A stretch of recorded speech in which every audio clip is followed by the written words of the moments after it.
Vraiment créer un outil concret pour les parents du 21e siècle qui veulent donner donc une éducation et des valeurs, transmettre des valeurs à leurs enfants. C'est un livre qui donne vraiment des outils très très pratiques puisqu'il est écrit sous forme de roman.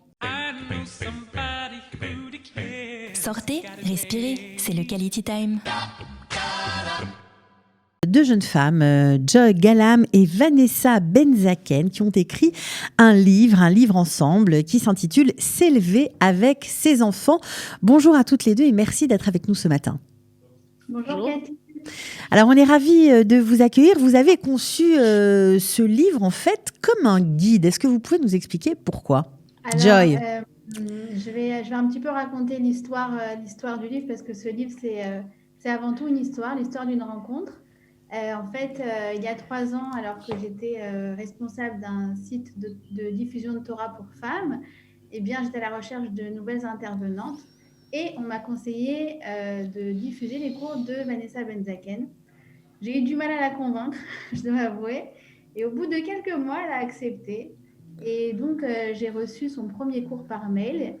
Et avant de l'envoyer à l'équipe technique, eh bien, je me suis dit, il faudrait quand même que je sache à qui j'ai affaire, puisque si j'avais su être convaincante, en fait, j'avais aucune idée du contenu de ces cours. Et en fait, pour moi, ça a été une vraie révélation, dans le sens où c'était des cours d'éducation qui étaient vraiment concrets, droit au but, basés sur une, une intelligence et une pensée qui vraiment sortait de l'ordinaire. Et en fait, j'ai commencé à prendre des notes pour garder moi une trace et pour en faire bénéficier mes amis. Et au bout d'un an, je me suis retrouvée avec une centaine de pages de notes.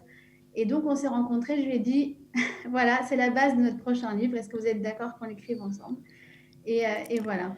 Alors, c'est quand même une belle aventure, mais je vais revenir sur le côté guide, parce que c'est ça qui change un peu. Il y a beaucoup de livres d'éducation, évidemment, même d'éducation juive, mais là, vous, c'est un peu particulier, parce qu'il y a des anecdotes, il y a des exercices, il y a vraiment un mode, on va dire, pratique à suivre.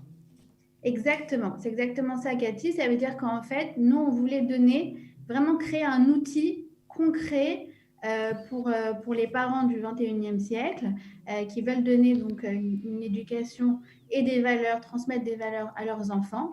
Et donc, en fait, c'est un livre qui donne vraiment des outils très, très pratiques avec énormément d'anecdotes puisqu'il est écrit sous forme de roman.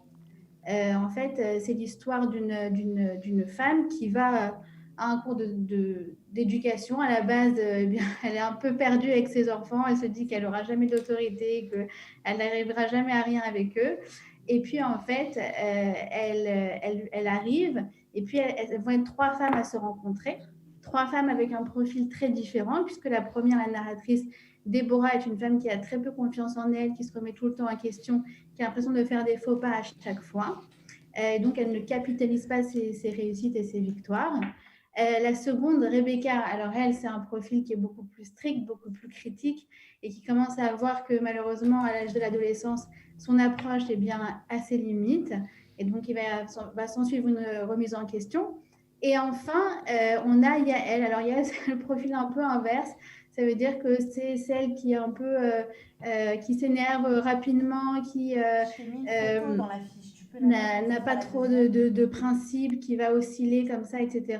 Et qui a du mal à s'en sortir. Et en fait, toutes les 3, si vous voulez, c'est un petit peu comme des profils de maman qu'on rencontre. Alors, on se retrouve parfois Alors justement, la deuxième et la troisième. voilà, Joy, c'est justement dans ces cours, hein, dans ces livres, ces guides, quand une maman est en détresse et cherche un peu, on va dire, des conseils pratiques, souvent on parle beaucoup de la confiance en soi, de donner de la force à son enfant, etc., de lui donner, on va dire, de dire qu'il est le meilleur, etc. Et c'est très difficile quand soi-même, soit on n'a pas confiance en soi, soit on a toujours été rabroué dans son enfance, on n'a jamais été encouragé, ou alors d'autres profils. Donc, comment on fait? Alors, j'imagine que c'est ça qui vous a plu chez Vanessa Benzaken. C'est ça qui a été votre coup de cœur, en fait. Peut-être qu'elle a des méthodes intéressantes.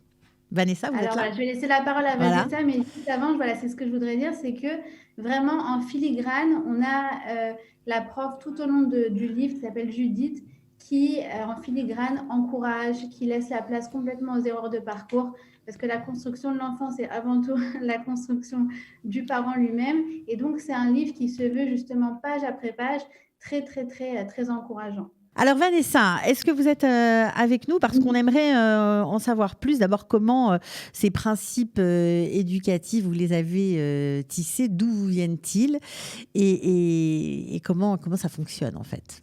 D'accord, d'accord. Alors, merci de votre invitation ce matin.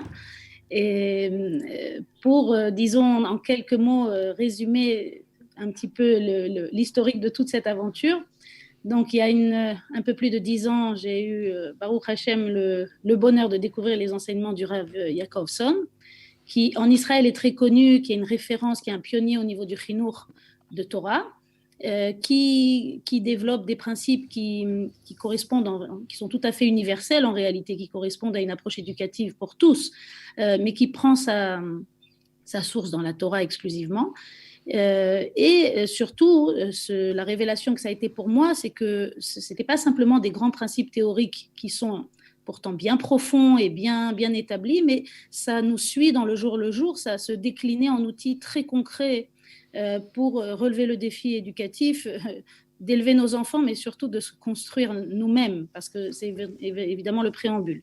Maintenant, le Rav Yaakovson, donc il a un enseignement tellement riche et une expérience sur le terrain tellement énorme, plus de 30 ans avec des jeunes en difficulté dans les cas les plus difficiles. Il a dirigé des internats pour jeunes adolescents en difficulté. Il a eu un contact en prise directe avec les cas les plus difficiles dans le Chinour. Et lorsque j'ai découvert ça il y a un peu plus de 11 ans, j'ai eu l'impression de faire la révélation de ma vie, de trouver enfin des outils, enfin des éclairages qui nous aident à passer comme il se doit dans ce labyrinthe, d'autant plus quand on n'a pas reçu forcément, comme vous disiez très bien, certains outils de base, d'avoir été encouragé ou plutôt de partir avec certains écueils comme la critique, comme toutes sortes de poids qu'on peut porter avec nous. Comment peut-on donner ce qu'on ne connaît pas? Comment peut-on donner à l'enfance les outils que nous n'avons pas nous-mêmes? Donc ça, ce qui m'a énormément plu, c'est que c'était une approche qui incluait de facto une construction personnelle. Et c'est pour ça, d'ailleurs, c'est le titre un peu évocateur du livre que nous avons choisi, c'est « S'élever avec ses enfants », puisque indéniablement, élever les enfants, ça va passer par s'élever nous-mêmes, nous construire nous-mêmes, raffiner nos réactions, raffiner nos émotions, etc. C'est tout un programme de 500 pages plus dans le livre. Et donc, pour moi, ça a été une énorme révélation. Ma première réaction, ça a été de dire comment est-ce possible qu'une telle trésor de sagesse n'est pas diffusée dans le public francophone, simplement pour le barrage de la langue, parce que c'est de l'hébreu, c'est trop dommage. Alors, je me suis mise de façon très autodidacte à étudier ça sans relâche, encore et encore, à me faire un ulpan à moi-même, même à apprendre des nouveaux termes en hébreu, etc., avec un certain forme d'entêtement positif, on va dire, pour Baruch Hashem, commencer à intégrer ces choses-là et évidemment en parler autour de moi, puisque je me disais c'est pas possible qu'une chose pareille reste dans un coffre-fort scellé. Voilà, et puis vous avez eu la formidable rencontre avec Joy Galam. Alors, voilà. Joy, vous avez aussi dans ce livre dédié un chapitre à l'adolescence. Alors c'est vrai que c'est une période où les parents sont complètement dépassés en général, pas forcément en mal, mais disons que le changement des enfants est tellement important que parfois on ne sait pas du tout comment faire. Alors, est-ce que là aussi il y a des fiches pratiques, des anecdotes? Est-ce qu'on arrive à maîtriser ce qui se passe dans la tête des enfants pendant cette période, enfin des ados plutôt? Alors c'est très intéressant, je vais laisser la parole à Vanessa bien sûr, mais en fait justement le titre du chapitre consacré à l'adolescence s'appelle « L'adolescence se prépare dès la petite enfance ». Ça veut dire qu'en fait, à partir du moment où on met en place des outils comme ce qu'on appelle l'écoute émotionnelle, comme ce qu'on appelle l'écoute intellectuelle, le fait d'accueillir l'émotion de l'enfant, le fait de lui laisser également une certaine autonomie, et bien en fait, ça va être une préparation justement à cette période qui, on espère avec les conseils qu'on donne de la petite enfance, n'est pas vouée forcément à être tellement tumultueuse. D'accord. Donc, ce que je pourrais ajouter, c'est que effectivement, ce qui se passe à l'adolescence, C'est pas une sorte de retournement incompréhensible. Il y a oui des choses qu'on peut comprendre, il y a des choses qu'on peut travailler en amont, et c'est pour ça qu'on a effectivement, comme disait Joy, nommé ce chapitre une préparation dès la tendre enfance, parce qu'en réalité, même si le moment de l'adolescence va forcément générer du mouvement, parce que c'est un mouvement normal et sain, que l'adolescent va devoir reprendre à son propre compte les valeurs dans lesquelles il a été éduqué, et s'il ne le faisait pas, s'il continuait comme un mimétisme, il est évident que ça ne serait pas un véritable travail de construction. Il faut qu'il le reprenne par ses propres moyens. Mais pour cela, il faut créer le terrain propice pour que Be'ezrat Hashem, cette chose-là se passe, on va dire, le plus agréablement possible. Donc, on a essayé de donner des décodages, des outils pour décoder, en fait, qu'est-ce que c'est que la crise d'adolescence, pour essayer en amont de donner des outils préventifs, non pas des outils curatifs, il y a également du curatif, mais ça veut dire essentiellement, on s'est focalisé sur les outils préventifs, d'instaurer un terrain qui va favoriser que cette vague soit une petite vague et pas un tsunami. Ok, alors merci vraiment à toutes les deux d'avoir été avec nous. On comprend que vous allez en profondeur sur beaucoup de sujets et vous donnez vraiment des clés pour essayer d'être de meilleurs parents, tout simplement. Alors pour se procurer le livre, c'est facile. On monte sur votre site internet s'élever avec ses enfants tout accroché au pluriel.com. On était ravis de vous accueillir. On vous souhaite vraiment Be'atzlacha. C'était un long travail. Je sais que vous y avez mis tout votre cœur. On espère que ça marchera et que ça aidera de nombreuses familles. À très bientôt à toutes les deux. Merci Cathy. Sortez, respirez, c'est le Quality Time.